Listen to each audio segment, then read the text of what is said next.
The Getty Images Archive is arguably the largest collection of commercial photography under one roof, comprising of about 80 million images going back to the birth of photography.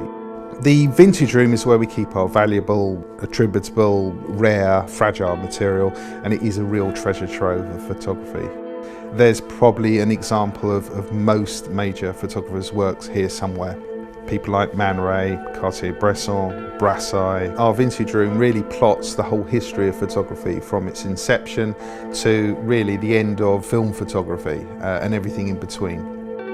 Carleton E. Watkins was probably one of the earliest landscape photographers, certainly in America, and what he produced arguably turned him into a pioneering environmental photographer. Watkins made his first initial trip to Yosemite, I think in 1861, and I think he was just completely blown away by the majesty and the beauty of the environment.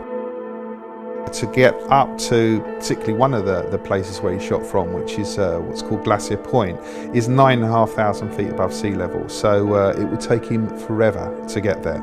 So he had basically a horse and cart to take him around Yosemite.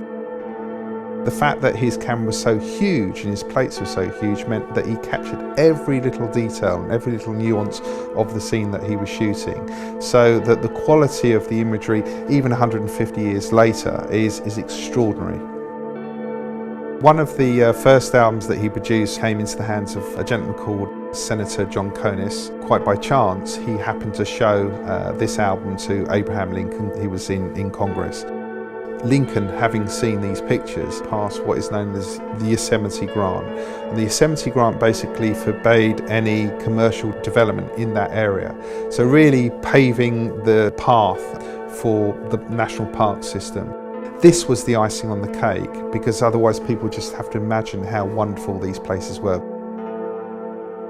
Lincoln, bearing in mind that he was fighting a civil war, he was trying to get re-elected, he was trying to abolish slavery, he still found time to think about looking after the America's natural heritage, as it were. The vision of a president going right back to the 1860s is extraordinary. Probably one of the earliest examples of photography being used to change history. The great thing about photography is that it has no borders, it's an international language. In this case, Carleton E. Watkins, I think, had a profound effect, not only on a president, but obviously in the environmental history of a nation. And that's the power of photography.